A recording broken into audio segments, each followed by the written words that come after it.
साथियों को बाबा साहब डॉक्टर B.R. अम्बेडकर के 130वें जन्म दिवस की बहुत बहुत बधाई। आप तमाम साथी अपना समय निकाल करके यहाँ पहुँचे। समय कोई नहीं मैं अरे रे सुजात जी और तमाम साथियों की बड़ी शिकायत हमेशा मुझसे रहती है कि मैं आता नहीं, ये बुलाते मैं आता नहीं,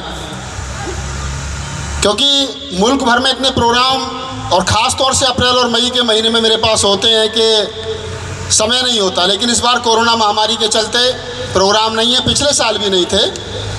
बस एक दो प्रोग्राम थे, रात करनाल में था, सुबह एक छोटा सा दिल्ली यूनिवर्सिटी में प्रोग्राम था। तो सोचा कि पुराने साथी हैं, तमाम मंच पर जितने लोग बैठे हैं, हमने इनसे बहुत कुछ सीखा है। ये बात अलग है कि इस डिजिटल दुनिया में थोड़ी सी रोशनी मेरे ऊपर ज़्यादा पड़ गई तो मैं थोड़ा सा ज़्यादा फेमस हो गया। लेकिन सही बात यह है कि कवि और कविता कैसे लिखी जाती है वो ये लोग बेहतर जानते हैं। मैंने तो कुछ एक पंक्तियाँ लिखी, आप लोगों ने उनको मोहब्बत से सुन लिया, देश विदेश में हिट हो गई, तो बस चार एक पंक्तियाँ मैं आपको सुना देता हूँ। और आज बाबा साहब के 130वें जन्मदिन के उपलक्ष्य में एक बार दोनों हाथ खड़े करके तालियां गगनभर मुझे दीजिए ताकि मैं स्टार्ट हो सकूं, आप बता सकें कि आप यहाँ हैं। देखिए, अगर राहुल नागपाल को सुनना है, आपकी संख्या कितनी है ये महत्व नहीं रखती है, लेकिन राहुल नागपाल को सुनना तो मेरे अंदाज में सुनना पड़ेगा। मैं देश के 22 राज्यों में 1000 से ज़्यादा प्रोग्राम किए, संसद भवन में खड़े होकर के 10 बार कविताएं पढ़ी प्रांगण में। तो बस थोड़ा सा मन बना दो, एक बार दोनों हाथ खोल करके ताली बजाओ, फिर मैं स्टार्ट हो जाऊं। 5-7 मिनट आप लोगों के साथ सफर करूंगा, ज़्यादा नहीं। आज बाबा साहब डॉक्टर अम्बेडकर की जयंती है, तो मैं स्वाभिमान की 4 पंक्तियां पढ़ता हूं कि तुम्हारी चौखटों पे सर। सुजात जी कहाँ हो? हाँ स्वागत करो ना, कहाँ स्वागत कर रहे हो तुम मेरा?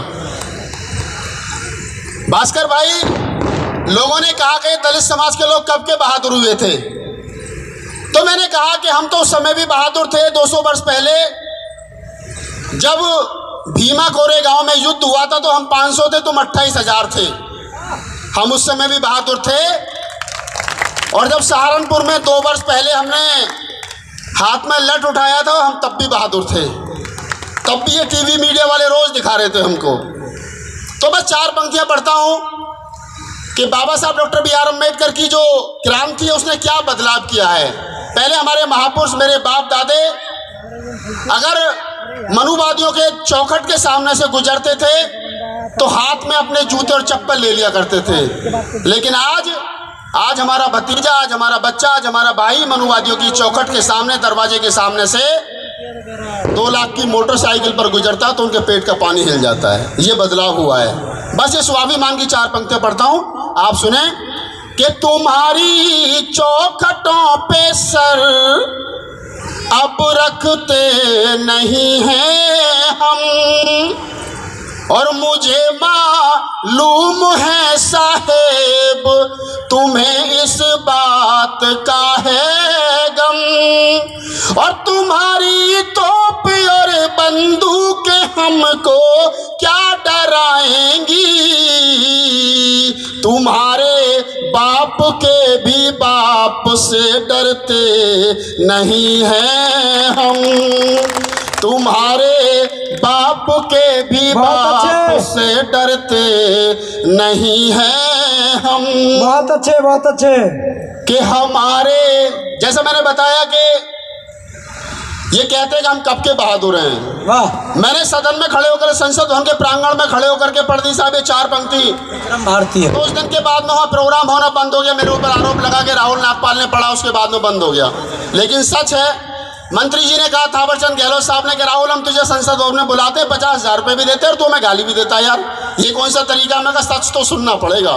तब कहता हूँ कि हमारे वीरों की गाथा कोरेगांव सुनाता है, और हमारे खून के किस्से सहारनपुर बताता है, और ये बाबा के दीवानों की कहानी कहानी है जरा सुन लो, तुम्हारी आंख से आंख कहीं राहुल मिलाता है। वाह वाह वाह। तुम्हारी आंख से आंख कहीं राहुल मिलाता है। बहुत अच्छे।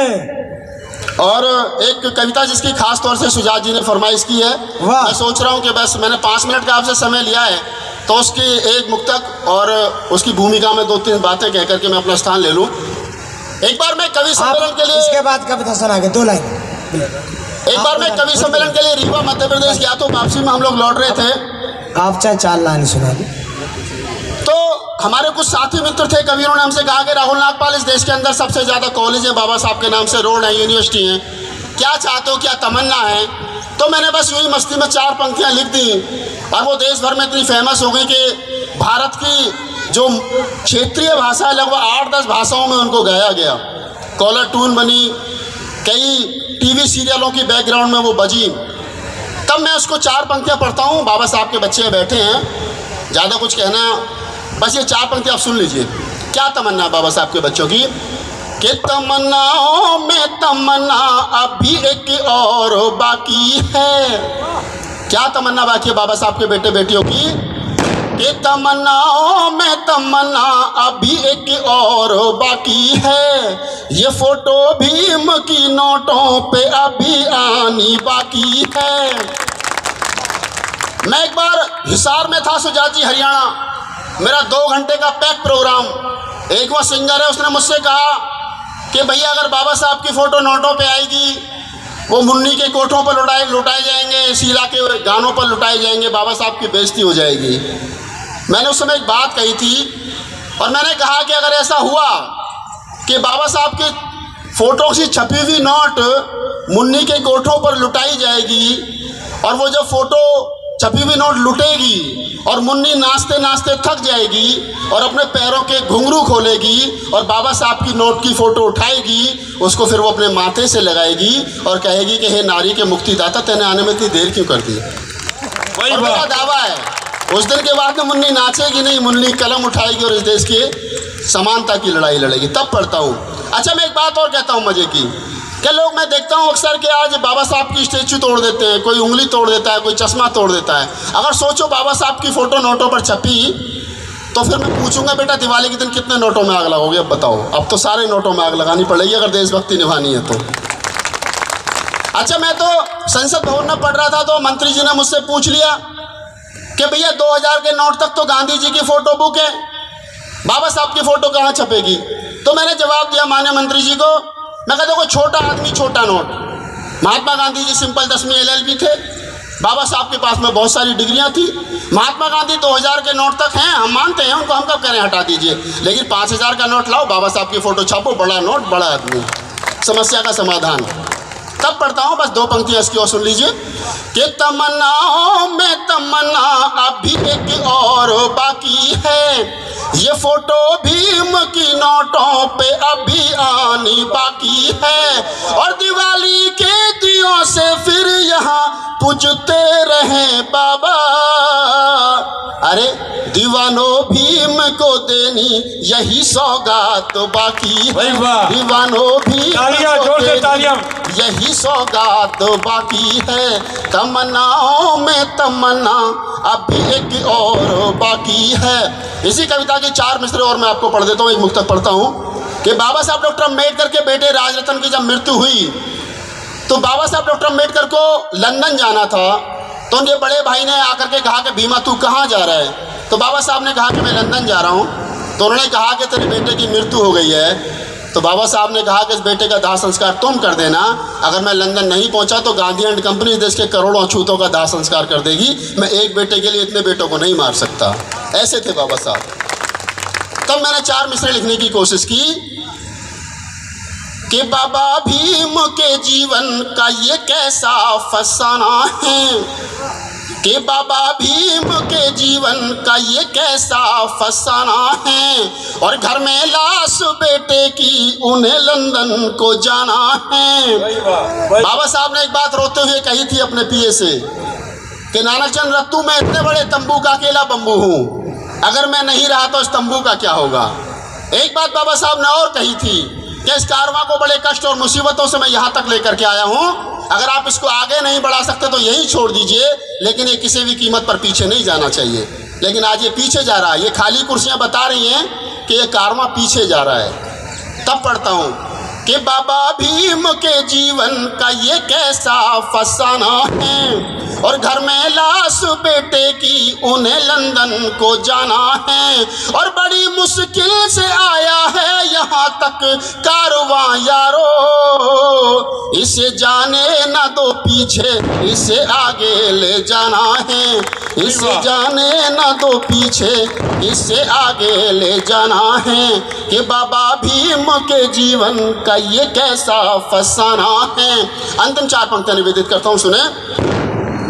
बाबा साहब डॉक्टर अम्बेडकर ने कहा कि मुझे मालूम है इस मुल्क में मुझे, मेरे बच्चों को, मेरे समाज के लोगों को कभी सम्मान नहीं मिला, लेकिन मैं ऐसा इंतजाम करके जाऊंगा कि हमारे समाज में से, मेरे समाज में से जिन लोगों को बदबू आती है वो जाकर के उनके पैर धो करके पीने को मजबूर हो जाएंगे, क्योंकि इस देश में तमाम लोगों को जब वोट का अधिकार होगा तो फिर कोई ये नहीं कहेगा कि तेरी वोट कम और उसकी वोट ज़्यादा है। आज आप महसूस कीजिए कि 100 वर्ष पहले जिन लोगों में से बदबू आती थी, आज कोई चौधरी तुम्हारे पैर छूने के लिए कहता है कि वोट हमें देना। कभी प्रधानी के चुनाव में, कभी निगम के चुनाव में, कभी एमएलए के चुनाव में, कभी एमपी के चुनाव में, हर साल कोई ना कोई तुम्हारे पैर छूने के लिए आता है। ये बाबा साहब की वोट की ताकत है, इसको समझिए। मैं 4 पंक्ति कहने की कोशिश की कि बाबा भीम की कलम से ये कमाल हो गया। क्या कमाल हो गया? पहले कहते थे कि बाबा साहब डॉक्टर अम्बेडकर ने रानी की कोख का ऐसा ऑपरेशन किया कि 26 जनवरी 1950 के बाद ना तो कोई राजकुमार और ना कोई राजा पैदा हुआ। ये बाबा साहब ने किया। हमारे एक साथी मित्र हैं, डॉक्टर हैं, डॉक्टर सुरेश चौधरी। मैंने एक बार मस्ती में उनसे पूछ लिया कि डॉक्टर साहब एक दिन में आप कितने ऑपरेशन कर सकते हो? बोले 10। मैंने कहा इमरजेंसी हो जाए तो? बोले 20, और ज़्यादा इमरजेंसी हो जाए और 50। मैंने कहा बाबा साहब तो बहुत बड़े डॉक्टर थे, उन्होंने एक ही दिन में तमाम रानियों के ऑपरेशन कर दिए, उसके बाद कोई राजकुमार और राजा पैदा नहीं हुआ। तब पंक्ति पढ़ता हूँ, आपकी बात देखता हूँ, आपकी तालियां देखता हूँ कि बाबा भीम की कलम से ये कमाल हो गया, और यहाँ राजा था जो कल तक वही कंगाल हो गया, और नहीं जन्मेंगे अब राजा यहाँ रानी की कोख से, कि राहुल बोट का तेरी उन्हें मलाल हो गया। वही बात, तालियां बजाइए कवि साहब के लिए। का तेरी उन्हें मलाल हो गया। बहुत बहुत धन्यवाद, आप लोगों ने मोहब्बत से सुना। अंतिम शेर पढ़ देता हूँ आप लोगों के लिए कि ना झूठे रिश्ते रखते हैं। महेंद्र भास्कर भाई साहब बैठे हैं। नहीं, जब तक अंधेरा ना बोलते रहिए। हाँ, वो तो फिर एकल काव्य पाठ कराना पड़ेगा। अभी आपका ना आतिशबाजी से स्वागत करना है। हाँ ठीक है, आप YouTube पर जाकर के मेरे वीडियो देख सकते हैं, ऐसी कोई बात नहीं। मैं अंतिम एक शेर पढ़ के विदा लेता हूँ आपसे। मैं बहुत दिन के बाद में कवि कुनवे के बीच आया हूँ। आदत नहीं है, आदत है अकेला 2-2, 3-3 घंटे कविता सुनाने की। तो बस मैं अंतिम शेर पढ़ता हूँ कि ना झूठे रिश्ते रखते हैं, और मैं मंच का ध्यान चाहता हूँ 2 पंक्तियों पे, कि ना झूठे रिश्ते रखते हैं, ना झूठी शान रखते हैं, दीवाने भीम के हैं हम, अलग पहचान रखते हैं, अलग पहचान रखते हैं। जय भीम, नमो बुद्धाय, जय मूल निवासी।